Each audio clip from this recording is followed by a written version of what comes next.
Hi there, some of you wanted a more in-depth tutorial of some of my apps, so let's start off with SampleDeck X2. SampleDeck X2 contains two sample decks, so one is on user 1, the other one is on user 2. The way you send your clips to one of the two sample decks is by changing their sends. So send A sends them to user 1, which contains SampleDeck 1, sends B sends them to user 2, which contains SampleDeck 2. So let's send these two to SampleDeck 1. I'm going to Mixer, then send A. Alright, right now these two clips are being sent to user 1. Let's send these two. I'm going to send them to user 2. So I'm going to Mixer, then send B. Right now these two go to user 1, these two go to user 2.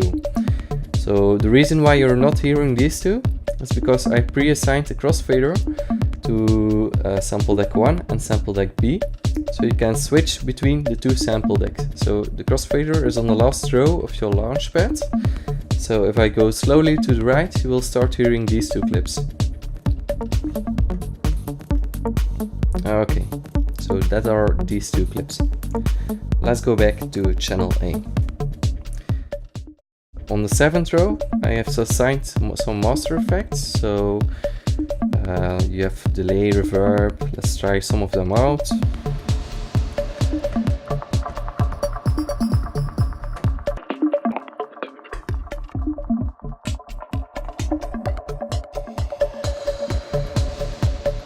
Okay, so let me explain you something about SampleDeck. I first have to activate the LEDs, so that's this button. Right now the LEDs are moving. This is a beat repeat, and this selects your range, so let's try that out.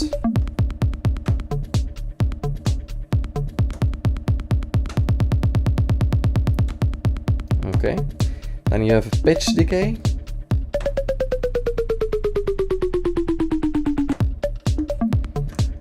This one is a pitch minus 12.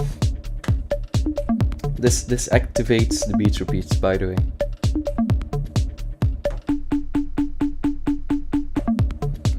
Okay, and this one is a high pass filter.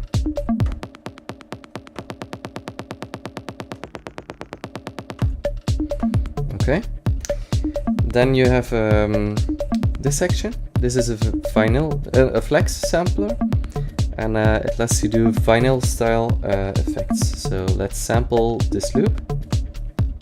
Right now it's sampling. Okay, and right now the loop is playing. So this is stop button, this is a play button. This is reverse. Okay, and if your loop is playing, you can do things like stopping your plate or quick stops. Okay, and let's stop this loop.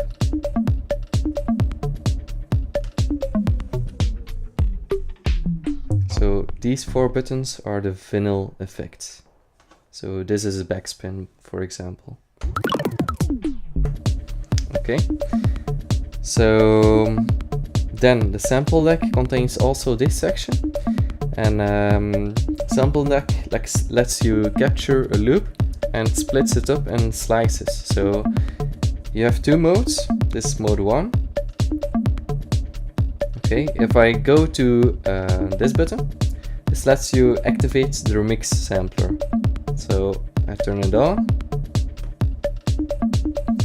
So you will now hear these slices. You can rearrange them.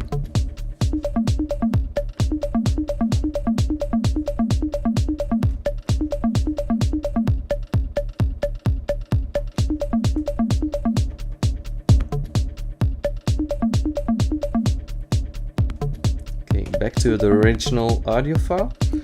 So this button bypasses the slices section. So if I go to mode 2, let's sample this.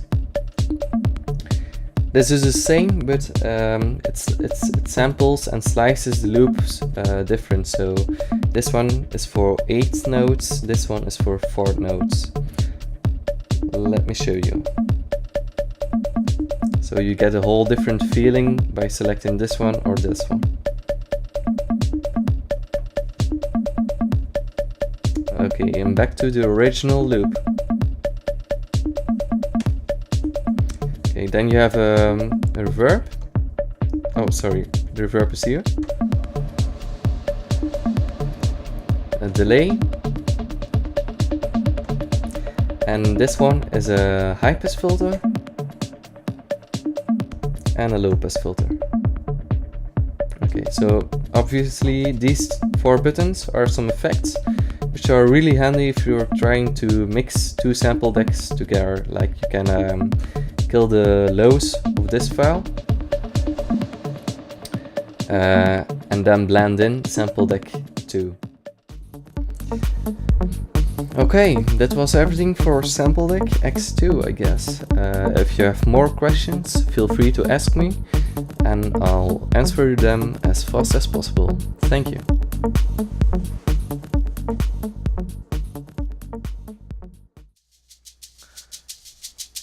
Hey, I couldn't resist showing you my next app, which is called TriggerX. And TriggerX lets you control drum rack and one instrument in your own live sets. The cool thing about it is that you have 20 pads, but you have 20 pads for group A, group B, group C and group D. So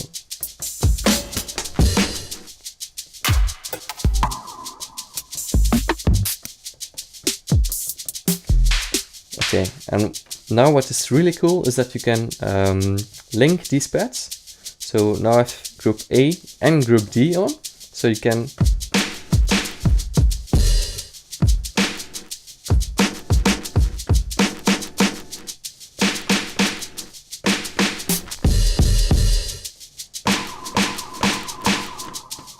okay.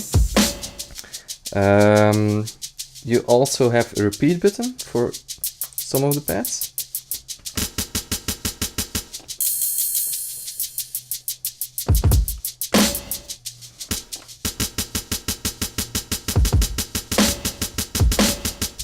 Okay.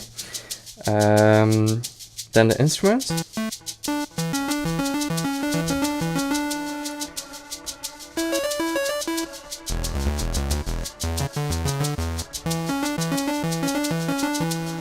And you also have an ARP for the instrument.